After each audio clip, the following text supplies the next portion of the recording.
Oke, halo semua, balik lagi di channel YouTube Mimin. Di video kali ini saya akan melanjutkan pembahasan The Emperor Puppy. Sebelumnya mohon maaf karena saya baru melanjutkan ya, ada jeda beberapa minggu karena baru sempat guys.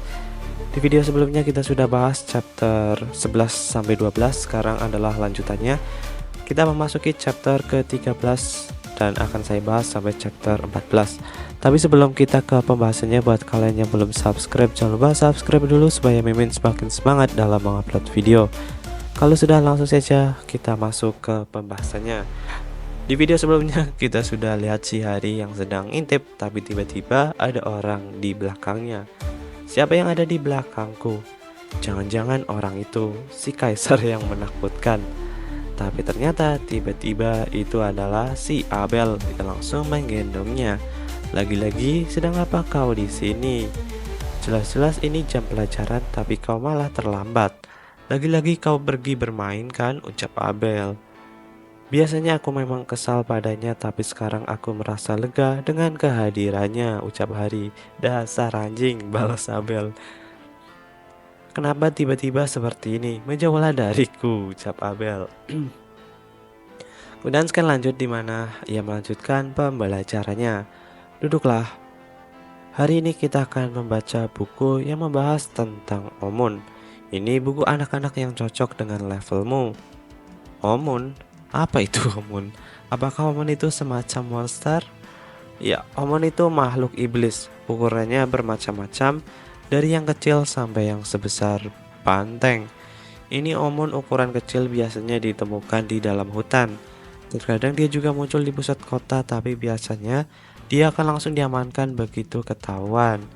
Dia tidak terlalu berbahaya, berhadapan dengannya sekalipun tidak akan membahayakan nyawamu. Omun ukuran sedang biasanya muncul di dalam pegunungan yang jauh atau di tempat yang jarang penduduk. Mereka ini agak berbahaya karena mereka bisa berpikir.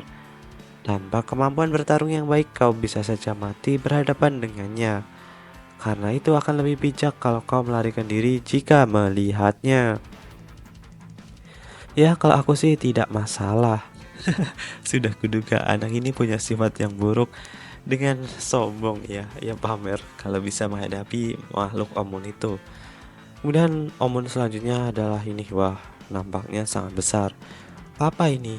Apa benar ini buku dongeng? Mengerikan. Yang ini ukurannya seberapa apa? Setinggi pohon besarkah? Pohon apanya? Itu Omun ukuran besar.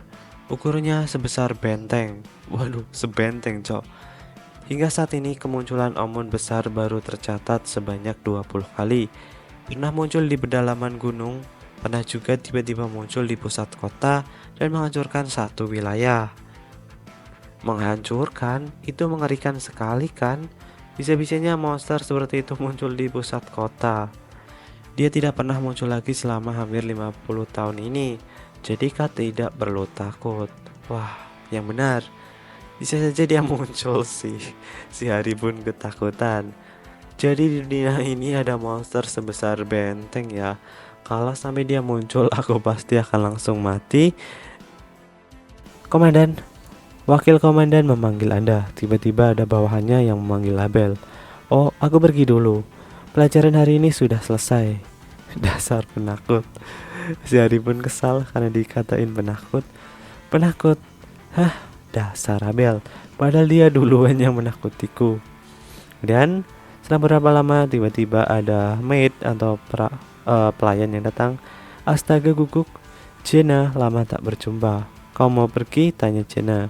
Iya, aku mau menemui Yang Mulia. Hah, Yang Mulia? Apa kau tidak takut pada beliau? Takut pada Yang Mulia? Sebenarnya Yang Mulia Kaisar itu orang yang sangat menyeramkan. Beliau bahkan tidak pernah terlihat tersenyum sekalipun.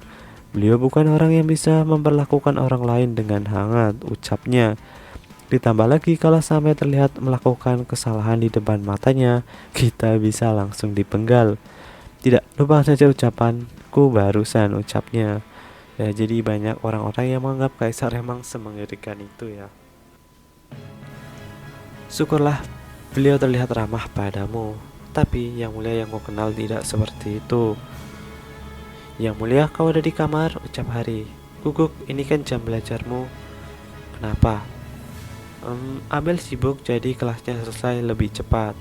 Hari ini kau belajar apa? Aku belajar tentang makhluk iblis yang disebut Omun, ucapnya. Menyeramkan sekali sambil Hari meloncat ke pelukan Kaisar.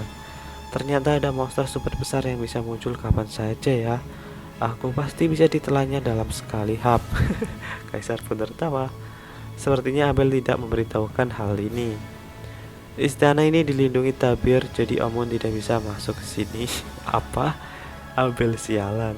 Kukuk, kalau kau setakut itu, mulai sekarang kita bisa tidur bersama di kamarku saja, ucapnya. Apa? Si Hari pun sangat terkejut ya.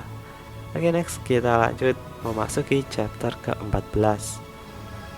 Hari yang mendengar itu sangat terkejut dan tiba-tiba ia, kenapa kau melepas bajumu? Tanya Hari.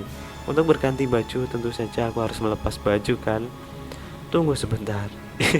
Di sini Hari sangat tersipu malu melihat si pangeran ya yang membuka pakaian. Bukankah dia terlalu terbuka meski di depan anjing sekalipun? Kenapa kau seperti itu? Ada deh. Berbaringlah di sini. Omong-omong, ku dengar Brilia menawarkan kamar yang nyaman untuk merayumu ya, ucap pangeran. Iya sih, tapi karena aku tidak terlalu membutuhkan kamar yang luas jadi ku tolak. Kalau begitu, bagaimana kalau mulai sekarang kau tinggal di kamarku saja? Apa? Apa yang mulia tidak merasa tidak nyaman? Harusnya kau menjaga ruang privatmu dengan baik dong. Tidur bersama sudah sudah membuatku sangat malu. Apa yang mulia tidak tahu ada etika bahwa anak laki-laki dan perempuan yang sudah lebih dari 7 tahun itu tidak boleh tidur bersama? Etika apa? Dia benar-benar tidak tahu dirinya musuh macam apa ini, ucapnya. Aku tidak mengerti kenapa sejak tadi kau bersikap aneh begitu. Tapi aku merasa senang saat bersamamu, Guguk. Lebih lagi aku juga senang karena waktu bersama kita akan bertambah. Saat aku sibuk memang ada kalanya aku sama sekali tidak bisa menemuimu.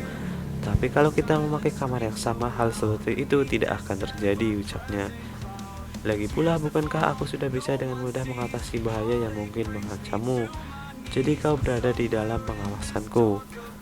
Aku tidak mau kau terluka, Guguk, ucapnya. Kalau kau bicara seperti itu, aku jadi tidak bisa menolak kan? Baiklah.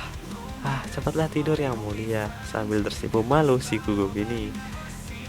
Guguk, kau tidurlah duluan. Ada yang perlu kau pikirkan dulu sekarang.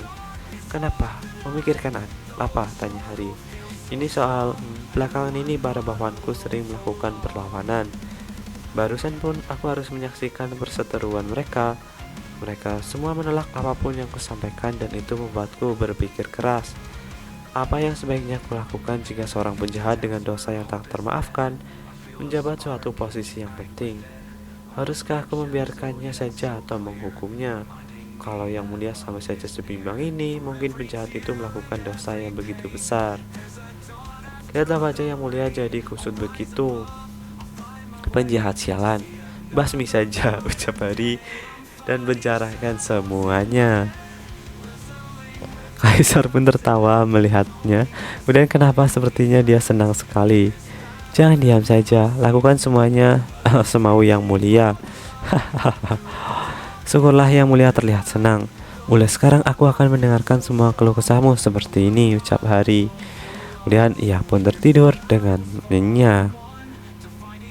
Keesokan harinya seperti biasa, si Hari menerima makanan ataupun sarapan dari sang uskup ya. Rasanya hari ini berisik sekali. Apakah terjadi sesuatu? Tanya Hari. Oh, sepertinya yang mulia sudah menurunkan perintah untuk menghukum mati para bawahannya, termasuk Maghreb Diallo. Wajir, benar-benar dihukum mati, cok.